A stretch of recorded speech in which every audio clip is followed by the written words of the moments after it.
Am I the a-hole for saying that brother-in-law isn't stupid enough to swap his wife? My wife and I, female 30, male 33, have been married for 6 years. I have a good career, but since day one, I told my wife that I didn't want a housewife. I wanted a woman who works and be an equal contributor. She doesn't have to contribute the same monetarily, just same effort. We have a son together who is 5 years old now. My wife works as a waitress and she doesn't make much. But it doesn't matter because, as I said, I make enough to provide for a comfortable life. My wife complains a lot about her job, and I fully get that and always support her to find a new one, or even start an education to get a better one. What I don't support is her insinuating that she was ready to be a stay-at-home mom. Well, I am not ready to have an able-bodied adult to support as a child. When she quit her job, I told her that she should find a new job or we go our separate ways. She got scared and got another waiting job. Our son is well taken care of. I work mostly from home and he has been very happy in his daycare and preschool, making lots of friends. We do the chores evenly and I do all the cooking because it is a good escape from my computer job, while it is boring to my wife who works with food all day. Her sister and husband, female 35, male 45, are in an opposite situation. Her husband owns his own company and he has been begging his wife to quit working and stay with the children. She adamantly refuses. And it has been a subject of contention in their relationship. Her husband thinks that he makes more than enough and the wife loves her career. My wife has made it a habit to make comments about how she should have married a brother-in-law instead, and I married a sister. I made it clear that it wasn't funny, especially when it is in the company of her sister and her husband. She complains how it is unfair that she wants to be a stay-at-home mom but isn't allowed. Last time, it was on Saturday, we were invited for dinner with her sister and her husband. That's when my wife started complaining about her new job, and her sister and husband were very sympathetic. Then she said, "We should just swap spouses here. This is so unfair that I am stuck, and my sister doesn't even know how lucky she is." I was very angry and said, "Well, only an idiot would let your sister go." Everyone chuckled but my wife, and husband said, "Yeah, I would be a moron to let a woman like this go," and kissed his wife. My wife became very silent afterwards and she hasn't spoken to me since. I think I hurt her, and honestly, I think I'm done because I'm exhausted. Your wife was being manipulative. You shut the down, let her pout. Then tell her you will absolutely not tolerate manipulative behavior going forward. Or be done now. Either way, her behavior needs to be in the past. OP's wife better wake up or she'll find out what it's like to be a single parent rather than a stay-at-home mom. If she thinks her life sucks now, wait till she's a single parent. Not a-hole. Staying at home parenting only works when both sides agree to it. It's not a free get-out-of-working card that you pull and try to manipulate your other half into. In addition to the crap she pulled with a brother-in-law, which is pure disrespect to all the other three at the table, simultaneously insinuating that 1, brother-in-law would have picked her over his wife, 2, that his wife/her sister can be easily replaced, and 3, that her husband, OP, is just as easily replaced for someone with the ability to let her stay at home and be a freeloader. Your response may be harsh, but she deserves it. Not the a-hole, but your relationship is unsustainable as you want different things. Outside of couples counseling, this wedge issue will grow. Lol at wanting different things, she doesn't want to work. What's she realistically going to do? They can split up and she'll be a single mom. Yeah, that'll be less stressful. She might find a man who wants a housewife, and OP would be paying child support and alimony since she earns probably a lot less. I think OP and his wife shouldn't have married because they wanted different things from a partner. I mean, they can't change the past. They're in this situation now. All that can be done is to try and find a compromise to stay the course or go their separate ways and deal with the consequences. People don't know what they don't know, and they probably didn't marry knowing they'd be at this standstill. Edit/mini update. Thank you, everyone. You have provided me good perspective, and I didn't expect so many replies. The majority seem to think like me, so I'm glad that I am not completely off the rocker. I have been thinking about my situation for some years now, and I don't remember when I last was happy. Every time I approached divorce, she would promise to start looking for schools and change careers. It'll probably happen now too, but we need to rip the band-aid off this relationship. Neither is happy. We don't have alimony here, and no child support since our son will have divided time between us. She will have to find a new job or work more hours at her current job to provide for herself until she finds/if she finds a new provider. But that won't be my problem anymore. I am done. Thanks. Next story. Am I the a-hole for thinking that my younger brother does not deserve to have 50% of the family business? I'm 30 years old. I've been working at my family business since I was 13 years old, with about 3 years off from 20 to 23 years old to other jobs and then return again. So about 14 years in total. I work every day about 5 hours to 16 hours shifts, average 60 to 70 hours a week, except for January and February that are almost totally off because of off-season. My brother is 22 years old, going on with his studies, and has not worked even 10 days in total because my parents love to spoil him, and has just started an unpaid internship in IT through my connections. My mother and father are 50% owners each, and I get paid as an employee even though I have many bonuses and investments they made for me.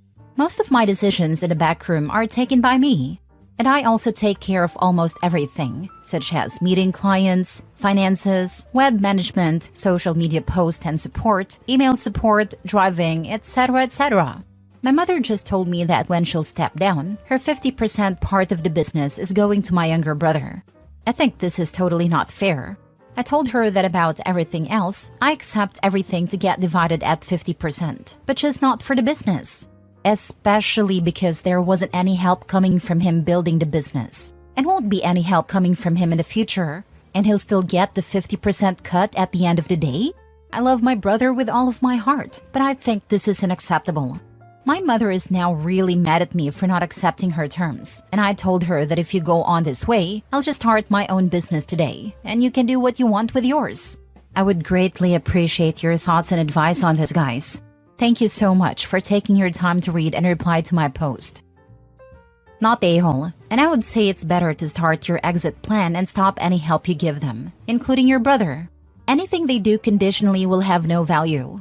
I would even ask for all benefits denied due to unrecognized work during the time you supported them as a child to be restored. If my sacrifices as a member of the family do not give me a greater share than those who did not sacrifice, it means I was just another employee and therefore deserved a corresponding compensation.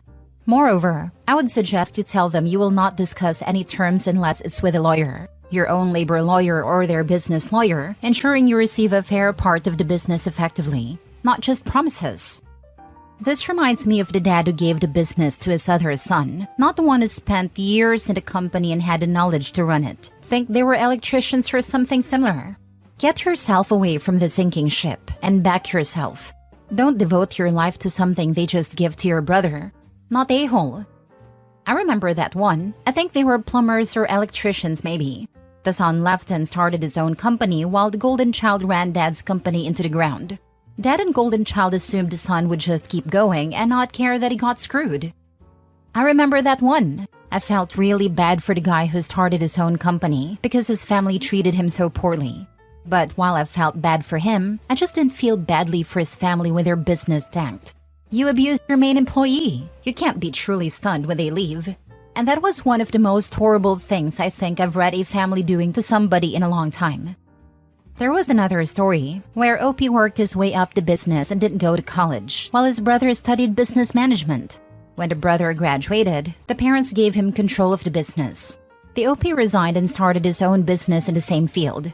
Within a few years, OP's company flourished, while the brother ran the business into the ground, mostly because he lost clients due to bad decisions and they moved to OP's new company. Then his parents wanted him to give the brother a partnership in his company, but he refused and offered the brother a job as an employee, in a lower position and at a starting salary. I think the brother refused, and the parents were angry. Next story. Am I the a-hole for not ordering food so I wouldn't have to split the bill? I, 27 male, have been a part of a small friend group, around 8 people total, basically since college. For some background, 2 people from the group, Susan and Greg, are just absolute leeches. Going out for lunch? Expect them to order the most expensive on the menu, then feed you some sob story about their finances and then dump half the bill on you. Last weekend, Dan, one of the people from the group, told me about a casual dinner. I told him how if Susan or Greg were there, I wouldn't be able to come. He tells me that they would be there, but I should just put my opinions aside and come just once. This is kind of where I might be the a-hole. I agree with him and told him I would be there. I show up and we all get to talking. Everyone began putting in their orders. Most of them spent about $40. There were only about 6 people there. When it gets to Susan and Greg, they both order expensive dishes, around $200. When it was my turn to order, everyone looked at me, but I just picked up the menu and pointed a $4 Miller Lite and sent the waiter away. Dan asked why I hadn't ordered anything, and all I said was that I lost my appetite. The other 2 friends got up as well to cancel their orders and just have drinks. After the main courses came out, I saw Susan and Greg picking at their food. The waiter then brings over the check. Greg then grabs the waiter and asks him to split the check 6 ways. I stand up and correct him, saying the check was to be split 3 ways. Greg looks at me confused and asks why, since we always split the bill. I reminded him that 3 of us had not eaten any food, so we would just be paying our drinks.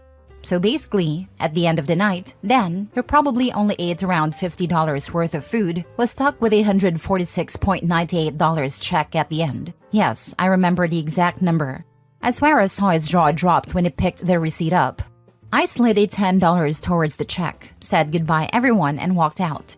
The next morning, I found my phone full of texts from Greg and Susan, telling me I was an a-hole for not ordering any food and forcing them to pay more than they had accounted for. I honestly laughed because the steaks alone were more than what they had paid, but to each their own, right? I also got a lot of messages from Dan saying that I could just have not come instead of pulling that stunt and getting him stuck with an outrageous bill. Edit: at this restaurant, the bar is separate, so drinks are on a separate bill, if that makes sense. And if anyone is concerned about leaving a tip, I live in Australia. To clarify some things, 1, 90% of restaurants where I live, they don't do separate checks and might separate the bill for you if you're lucky. By the way, this post is in Australian dollars. 2, Dan could have easily asked Greg and Susan to transfer him the money if he wanted, but it's always been about helping them through their financial hardship even, though they're just using him and keeps dragging me into it. I admit what I did was immature, but I'm tired of being forced to play along. It's his money, and if he wants to spend it on them, that's fine, but I'm not paying for them. 3, also, Dan's a really good friend of mine, albeit blind AF. I was just trying to get him to see what kind of people he was helping. I will admit, it was a tad bit petty. Now for the top comments. I also got a lot of messages from Dan saying that I could have just not come, instead of pulling that stunt and getting him stuck with an outrageous bill. You try that. He didn't let you. This is entirely on him. He fooled around and found out. Not the a-hole.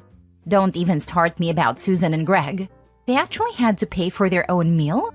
Poor babies. I think this is extra brilliant, and what a bonus that the other people at the dinner realized what Opie was doing and went along with him. How perfect to get Dan alone stuck with their bill.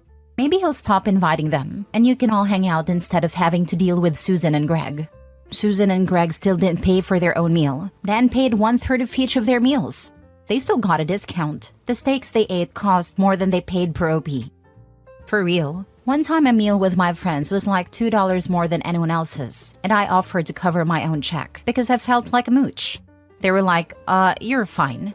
I couldn't imagine ordering that much food and expecting everyone to cover your bill. This is hilarious and a smart overdue move. No prizes for guessing what Dan will order next time. Last story. Am I the a-hole for kicking out my friend after I caught her planning a secret home remodel?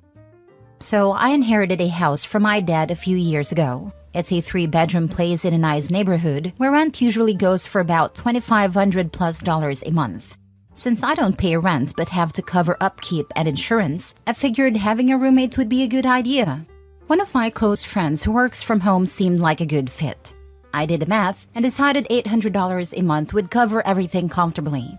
When I offered her the room, she asked if she could pay $500 a month for the first few months until she got settled in her new job. I agreed because $500 still covered the bills, and I wasn't looking to profit off her. A few months in, she started acting really weird. She'd constantly send me out of the house, to the store, to pick up her boyfriend, to get coffee for us, but she never wanted to come with me. I thought it was odd, but didn't think much of it at first. Then things got really suspicious.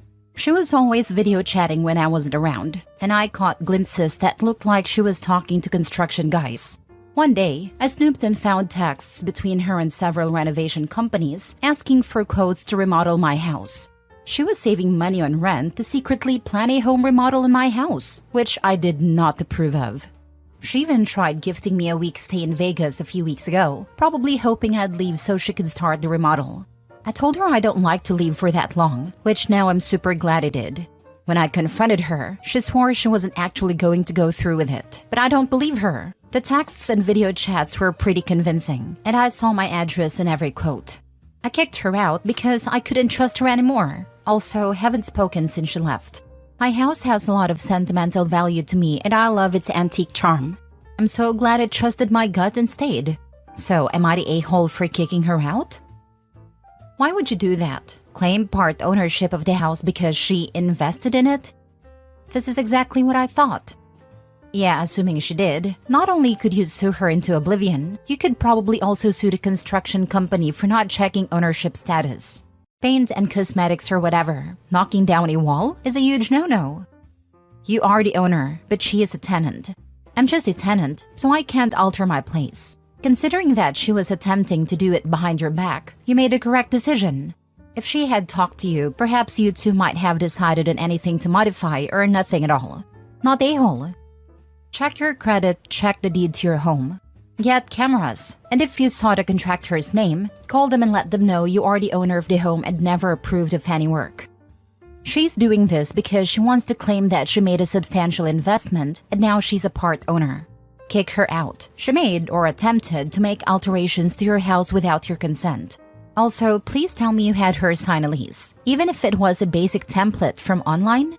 Either way, go to a landlord/tenant lawyer and get this sorted out right away. You have no time to waste here.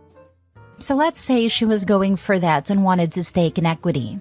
OP takes her to court as well as the contractor. The first thing a lawyer would ask is if the renter ever got written permission of any kind. Then they would ask the contractors if they have confirmed ownership. Since both of those would be no, she would lose and probably be sued to revert it, and the contractors would have a huge asterisk in their records.